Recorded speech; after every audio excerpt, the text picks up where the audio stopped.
Spending less and getting more is a no-brainer. That's why serious landlords choose Inago. Forget the myth that free software means weak features. Inago delivers everything. Tenant screening, lease signing, rent collection, and more. For free. No fees, no contracts, just a full-featured, reliable platform trusted by thousands of landlords. Plus, their top-rated support team is always ready to help. Ready to streamline your property management and save money? Visit inago.com today. That's inago.com/podcast.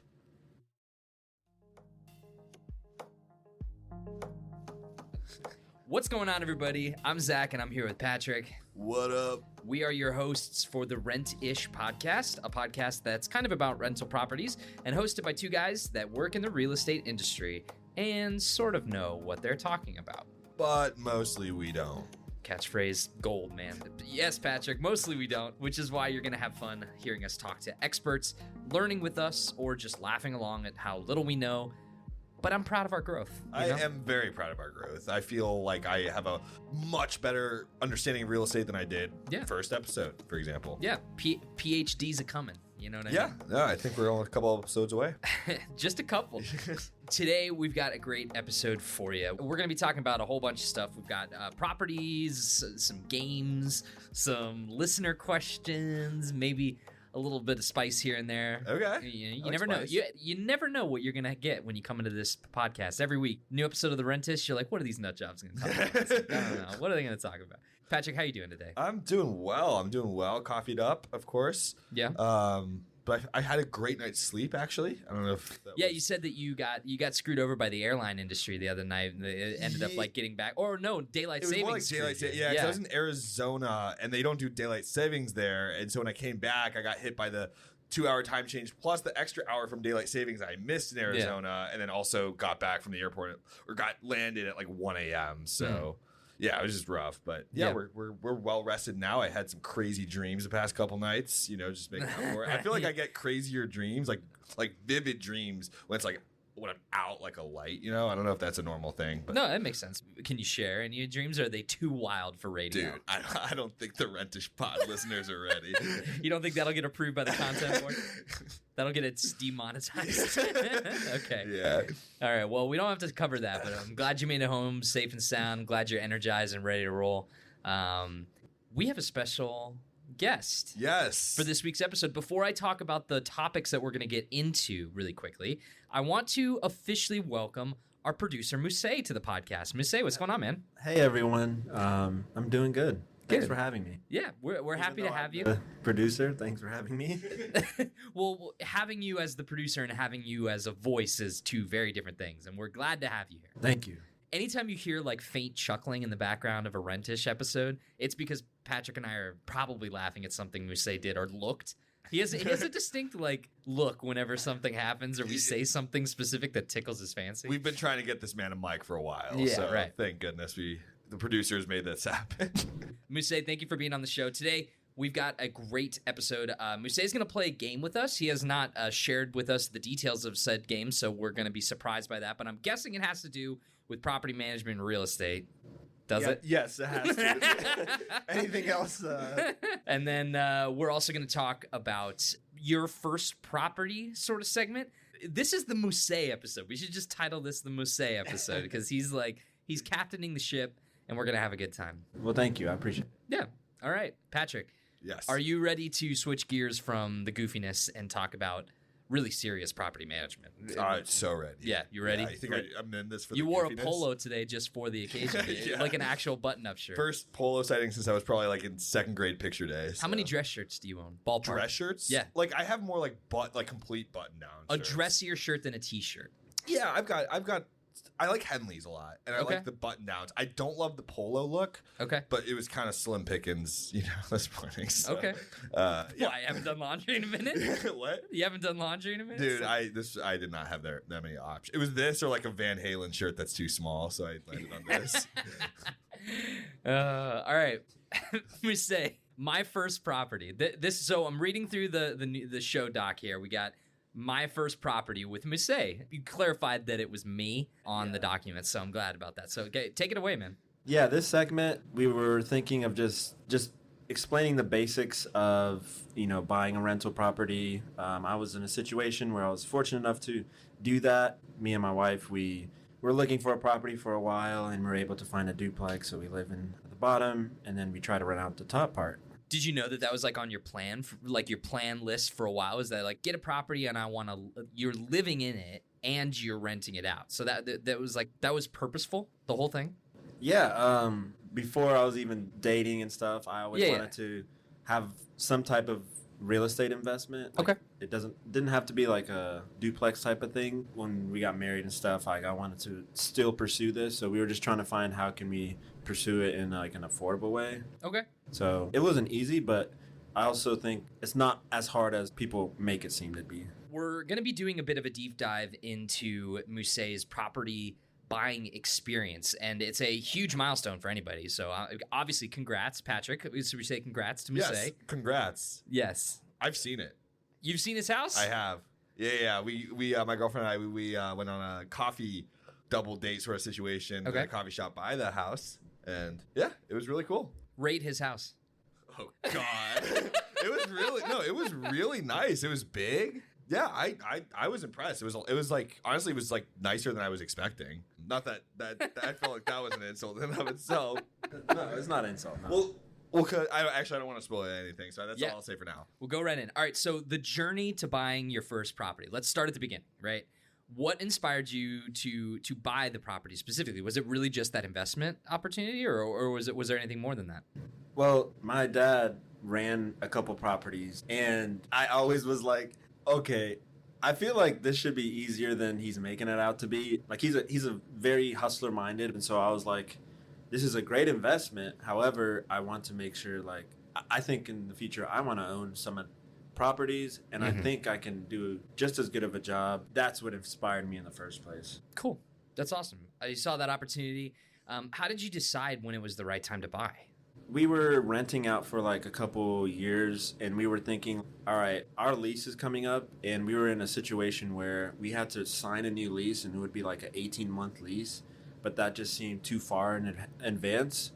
We have to either sign it again, or we could use the same money we were paying rent to find a property. Lo and behold, our timeline, it was matching the time that we said, we want to only be renting for this amount of years, and I think it was like 2 or 3 years at that time. That's when you just went for it. Yeah. Well, tell me your sights on the specific. Not that you have to describe your perfect house, like the house that you have, the property that you have, but like what were you looking for when you went out and started like shopping around? Like, did you have any specific like it's got to be this, it's got to have this? Did anything change along the way? Yeah, a lot changed when you are putting your budget together. And then we have a realtor. He was my old landlord, and he was a great landlord. I really liked the way they communicated. I really liked, how they did things. And he's also like a big realtor in the area. And so I hit him up, and him and his wife do this stuff to find houses. Shout out to Brian. And shout out to Brian. Brian and Sylvia Nelson, they're really good. I recommend them to anyone. And they made the process easier where we sat down with them. They said, what do you guys want? They wrote all of it down. They said, what's your budget? And then they're like, okay, realistically, you're probably not going to have this. You're not going to have that. They made a portal for us. With that portal, all these properties that pop up that are not technically on Zillow yet. And so that really helped with the process. Cool. Yeah. Can you give us a ballpark of exactly how long it took from the start process of looking to the process of getting it? How long did it take? Okay, so we started in April. So April, May, June, July, August. Mental math, September, everybody. It takes effort. I think 7 months. 7 months. Okay. That's a process. 7 months is a long Yeah. time. You had a question, Pat? Yeah, at any point did you consider, like, was the process looking like maybe grim enough to where you wouldn't be able to do like a duplex and you just have to get a single family house? Like, was that at any point like a fear that you were having? Yeah, we were a day away from just saying, screw this. And looking through Zillow, and there was like properties that I was looking at, and I was like, oh, this looks good. So like I sent it to my realtor. And usually what he does is when I send him the property, he just goes and like, okay, I'm contacting the people there so they can show you it. or I can show you the place. So that made it really easy. But the next day, I think we looked at it. So the stars aligned, basically. Is there anything you wish you had known before going into the whole home buying process, buying the house, and anything that you were like, if I could tell couple-year-old me something, what would it be? I don't think there's a bad time. I always was fearful of, like, are we going to spend too much? How are we going to make it happen? But you're connected with a loan provider. The guy that was helping us, he was very knowledgeable, and he also had rental properties too. And he was telling me all these situations. So they gave you hypotheticals, like if you wanted to put 5% down, 10% down, or all these different loans. So in reality, you don't need too much money, to be honest, to put a down payment. But that's the thing I never knew until I was doing the process. That's what I'll tell my younger self. Okay. According to Zillow, they say that a typical down payment on a house is between 3% and 20% of the purchase price. So you think you get air on the smaller side? Yeah, I think we put only 5% down. 5% of the property? Yeah. That's what I would tell my younger self. Okay. Well, I'm younger than you, so I'm taking that advice. Thank you, Mose. Oh, you're welcome. I just love it. You guys are so ginger with the microphone. You're just like, oh, thank you so much. Pass it on over to the next person. We're going to get Mose a proper microphone system, right, Pat? We got the money to do that. Yeah, for sure. I think bucks. it's an essential at this point. We'll start a swear jar. It's like whenever you swear, you put like a dollar in the thing. We could do that, but like call it the movie jar, where it's like anytime someone brings up movies or film or Letterboxd, it's like you gotta put $1 in the jar. We'll have that shit raised in like a day. So okay, what else? Do you have any other questions to ask Mose? Do we have anything else to ask him about the home buying process? I didn't realize that you only paid 5%. I think like I'm one of those people who like assumed that like a down payment had to be like 20%, right? So that's like actually really reassuring to hear like somebody that I know recently bought a house and you were able to do so without totally like breaking the bank. And the fact that you were able to afford it, to begin with. Yeah, and the interesting part, it wasn't a FHA loan. It was a conventional. So the guy was like, you can do a first-time home owner's like loan, and there's different stipulations. They bracket like where you are financially. And so obviously like if you're married, like it's a little bit different. And so with that, this loan worked better, and there were 3 other options. So with this 5% loan, we could take a grant where they would actually pay the whole down payment, where we won't have to spend anything up front, but you do have to pay the grant back later. Cool. Are you planning on investing in more properties in the future? Yes. However, because we're doing midterm rentals right now, and it's been kind of hard to keep a consistent like person there. I think like if we go to long term, I definitely want to look for more. Cool. Well, I'd say we did a good job here interviewing our subject. Yeah. And we say thank you for sharing and congratulations again and good luck in your future investments. I'm sure we'll chronicle them as we're chronicling this show, the Rentish Pod. So we'll have to keep you coming back and giving us updates on your investments when you buy that palatial estate and all that stuff. Yeah. Where can listeners follow and connect with you if you're an expert? Do you want to plug anything? I don't want to plug anything except the Rentish podcast. There you go. Follow us here. A lot of the things are derived from ideas that our whole team has. Yep. And yeah. Cool. And reminder, if you have any questions for Mose or for the show in general, always feel free to email questions@therentishpod.com. Okay, you still doing okay, Patrick? How's the energy level? I'm thriving. Thriving? Yeah. All right, we're going to keep Mose around for a little bit longer. I think he's got a game that he wants us to play. Yeah, I want to play the game. Before you tell us what we're doing, because we don't know. Patrick and I don't know what's happening. I truly have no idea what game this is. I want to know if this is a game you invented or if we're playing like a game. It's a game that you guys played before. You just have to guess like the acronym, and then you also have to guess the definition. All right, let's do it. Hit me. All right, so let me hit you, Patrick. So this acronym, you hear it a lot, all right? It's 3-letter acronym. The first one is P. The second letter is M. Third letter is I. PMI? Property Money Investment. Sorry. Whoa. Not yet. So, no, I don't think so. So I'm A gonna get. property money. Hold on. If that's a real term, Property money. I'm taking very close consideration of my BMI. Property money investment.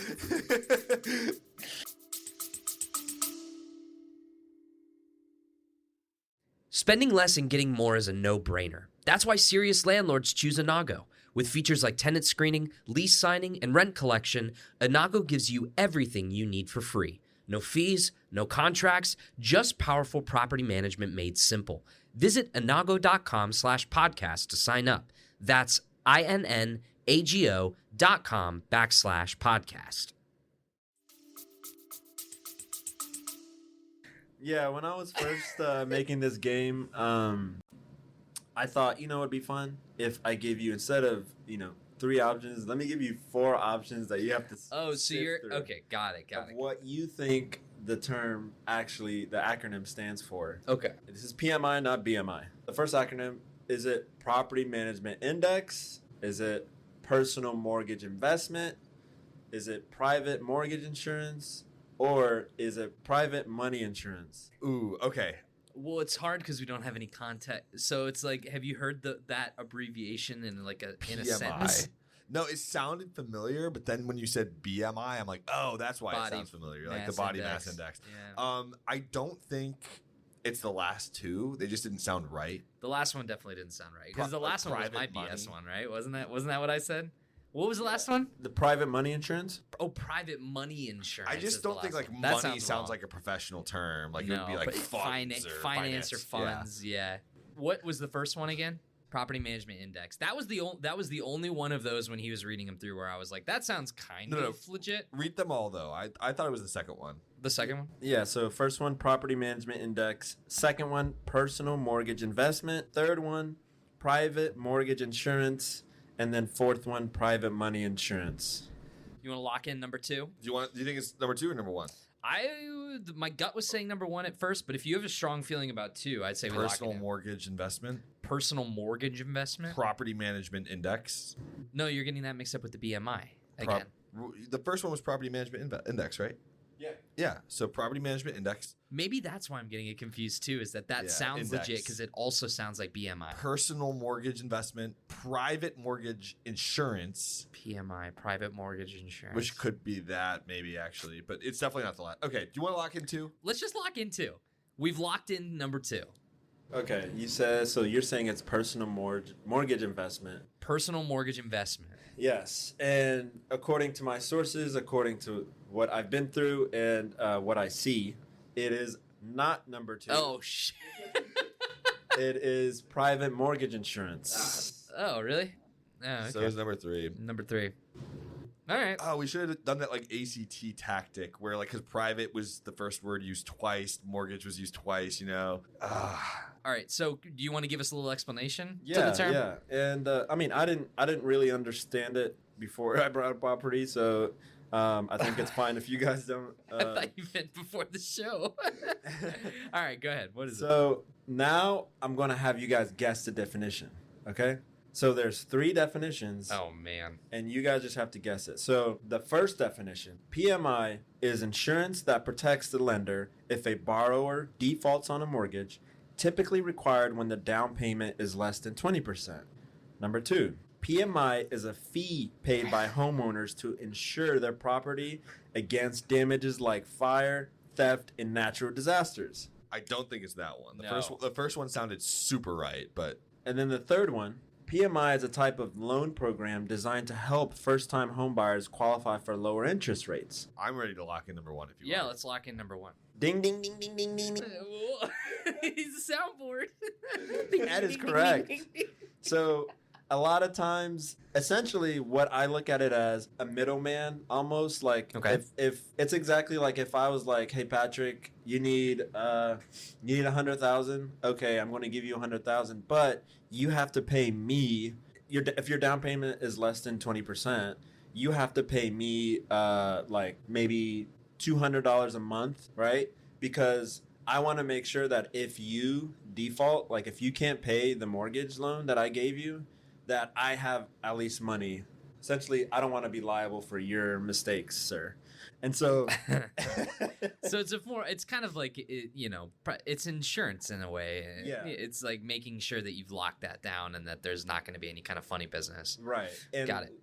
So what? 1 for 1, I guess, on that one. We got the definition. 1 for 2. Yeah. 1 for 2. Yeah. Half 50%. 50%. Correct. ACT fail. Fail. Well, yeah. Technically fail. I Yeah. don't know. Is that the only term that we had to guess today? Yeah. Oh no. Yes, that's All it. right. Well, we're gonna have to redeem ourselves on the next episode, man. Sounds good. Yeah, good. We learned something today. I did learn 2 things. What was the second thing? Well, what the PMI acronym was, Yeah. and then what the definition of that. Oh. Okay. The 2 separate things. Because we were 2 parts of the game. I got it. They were both. Yeah. Okay. Fair enough. That you challenged me, and I appreciate that. Thank you. I think it's time to turn to the mailbox. What do you guys think? Let's do it. All right, mailbox here. Welcome back to another round of listener-submitted real estate questions, which have been sent to questions@therentishpod.com. As always, we're here to help, but remember, consult the pros before making any big moves. Yeah, make sure you consult a professional, like Mose. Yeah, like we say, take these. Let's jump into this week's quirky, thought-provoking, and downright entertaining questions from listeners all over the U.S. I love the copy there. Okay, Patrick, you want to read first? You want me to read first? I can go first. Should we read a question? How do we got 4 questions, and 3 of us. I read the first one if Okay. if Go that for it. helps. Kelsey from Los Angeles says, I've heard different opinions about rental property security deposits. Some landlords refund them fully, while others take deductions for even minor things. What's your take on security deposit best practices? Should landlords provide a detailed breakdown of charges to tenants? Security deposits. Interesting. Okay. Yeah. Ooh, well, here's what I'll say. I can really only answer this in the form of a tenant opinion since I don't own property, and like how security deposits have been for me over the years with all my various landlords that I've had. I'd be curious to hear Mose's opinion on this because I'm guessing that you took a security deposit from your tenants, right? Yeah. So you take the security deposit, you list if it's refundable or non-refundable. Where do you list that? You mean in the terms of your lease? In the terms of release, or like, for example, since we do midterm, we put our listing on Furnish Finder, and so there's an option where you can do refundable or non-refundable. Ours was, yeah, you're going to get it refunded back, and usually you list it on your lease specifically, and then when they sign the lease, it should also say when they're getting the deposit back, and usually is a 30-day notice till you get your deposit back. Gotcha. What about you, man? What about your opinion? My opinion on security deposit refunds?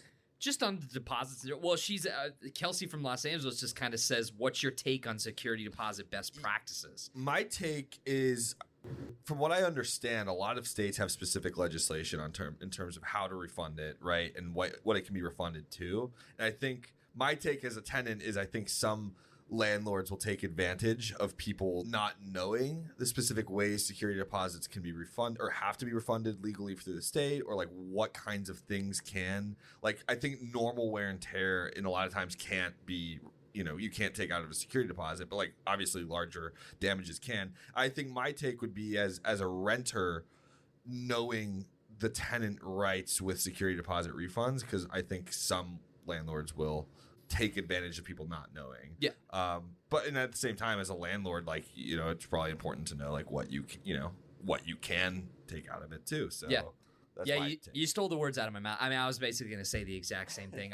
But I definitely agree in terms of like having a detailed breakdown of those charges. Like if you are going to take a security deposit as a landlord and then refund it with like deductions, making sure that those are detailed down so like there's a chance like that it's like in writing, that's Right. not just like some arbitrary like, oh well, I collected $1,500 from you and I'm gonna return $100 of it because of With damages to the property damages, without super like vague. itemizing it and like making sure that it's clearly communicated to the tenant. Right. Some stats that I found online that are really fascinating. I think 59% of renters don't expect to get a full refund back, according to some sites. That's crazy. So like just in the United States alone, 59% of tenants that go into a lease agreement with a landlord, that go to rent property don't believe that they're going to get a full refund back.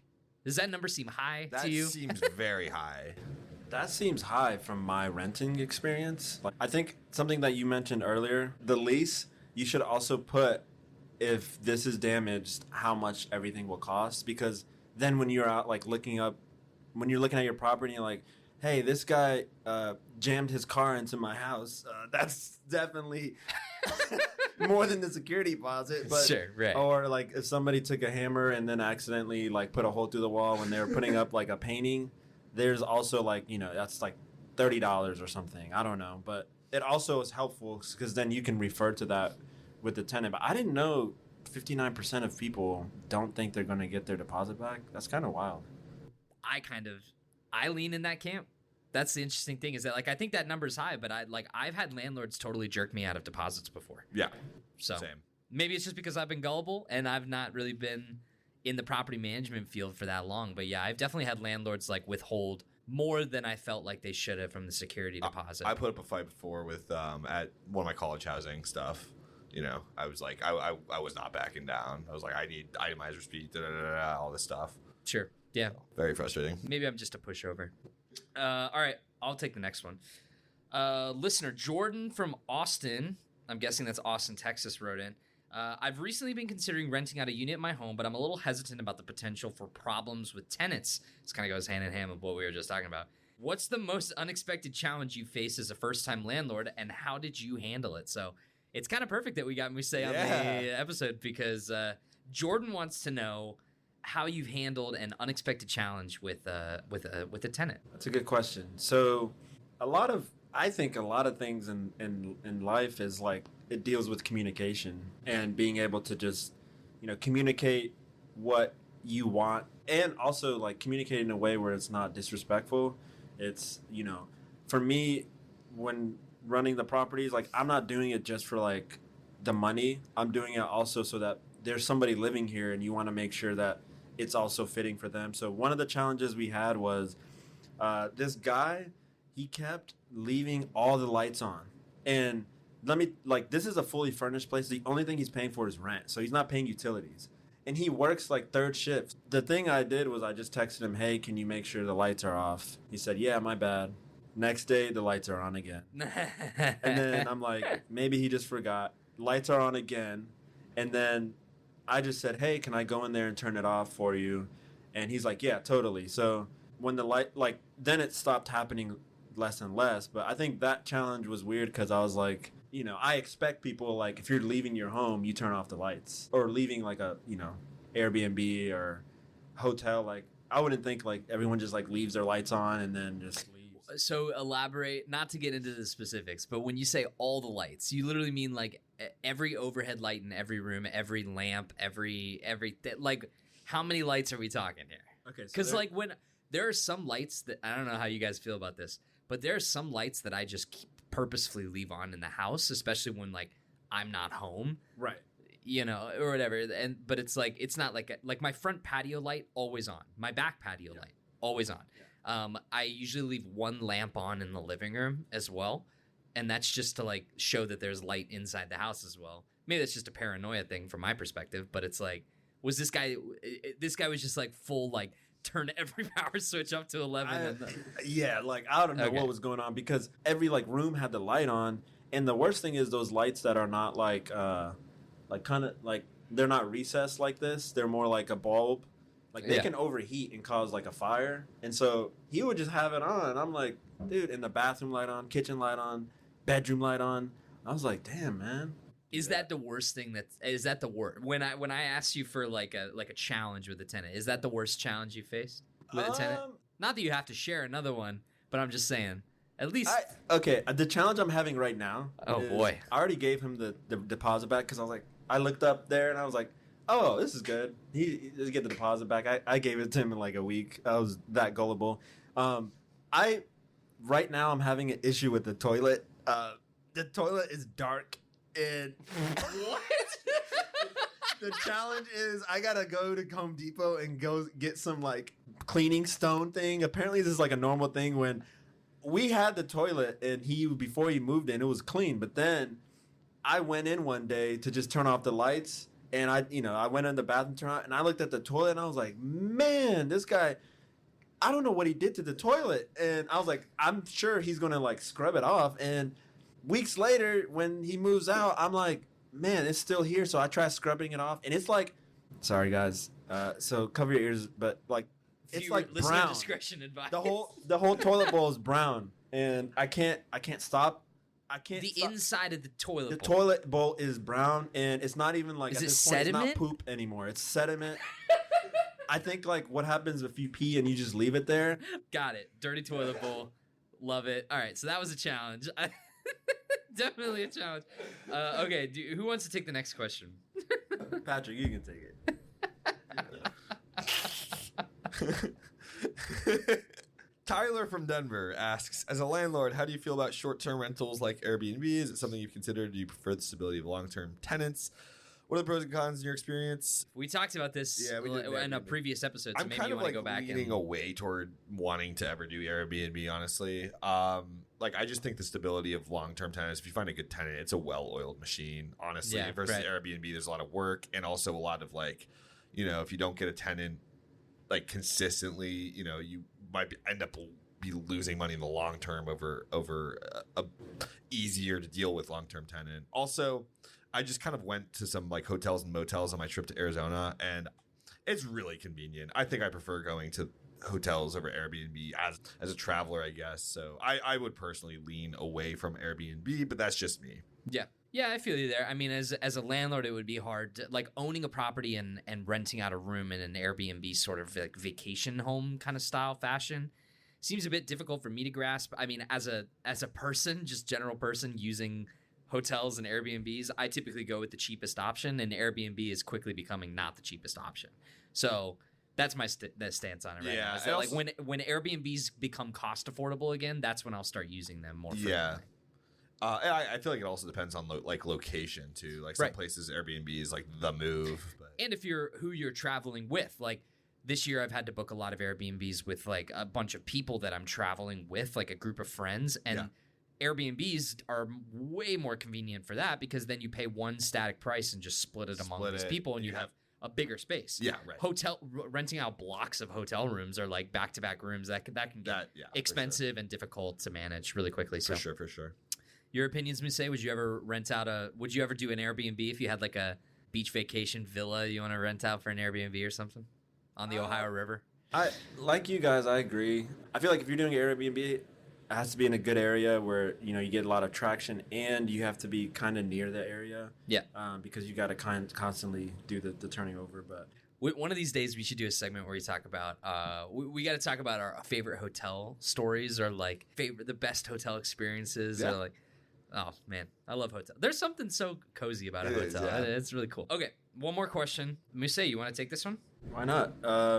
Eduardo from Santa Monica loves you guys. I know you guys primarily focus on property management topics, but you did say in a recent episode that you could ask anything we wanted. I'm taking that to heart, he says, and I'd like to ask you guys how to handle health management. How do you stay fit and active? And do you meal prep or diet? I heard Patrick say on a recent episode he's on a health kick, and I'd like to know more. Cheers from the West Coast. So property management, and he's talking about health management, dude, right? So he's like kind of crossing the streams there. There are so many health-oriented podcasts, and this is not where you should be getting this answer. With that said, my health kick, I feel like I'm just always on a health kick. Uh-huh. And, rarely am I doing well with it. But I guess my most recent health kick is I cut out soda, except for once a week. I have a soda pop once a week.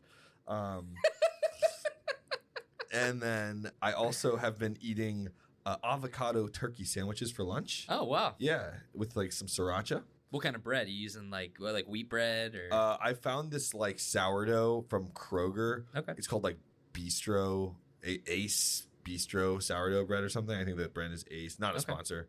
But yeah, it's really good. So a lot of it for you has just been like cutting back on some sugary foods and bad foods and like takeout foods. I'm trying to eat like less processed foods. Like, and I instead of snacking on like Takis or like chips or whatever, I'm trying to do pistachios. Oh, okay. And just try to eat like a little bit like less processed foods, like making sure I don't because I could just like eat forever, right? So just trying to like make sure my portion sizes are less less American. I could eat forever is great. Thanks for listening and for writing in, Eduardo. We appreciate it. Maybe if we have any health tips, we'll sprinkle them in on the podcast on a later day. Talk about calorie smart hot dogs and stuff. All right. Thanks for listening to another episode of the Rentish podcast. We really appreciate everyone for tuning in and hanging out with us. It's been a fun show. It's been entertaining. It's good to have Mose here. We only had to censor one thing, and that's great. My name is Zach. That's Patrick. Mose there. You can follow the Rentish pod on many different places. Just online, you can hit the notification bell to make sure that you're notified when new episodes go live. You can comment. You can give us a 5-star rating or whatever the equivalent 10 out of 10, 5 out of 5 is on the podcast platform of choice for you. And if you have any questions, topic suggestions for the show, any real estate, property management things or fun games or anything that you want us to play, feel free to email questions@therentishpod.com. That's another episode of the show, and we'll see you guys later. Hey listeners, if managing property finances feels like a full-time job, it's time to check out Ledger.ai. Ledger.ai makes property accounting simple by automating your finances, tracking expenses, and keeping you organized all without the stress. It's like having an accounting pro in your corner so you can focus on growing your portfolio. Visit ledger.ai/podcast today and let them handle the heavy lifting. That's LEDGRE.ai/podcast.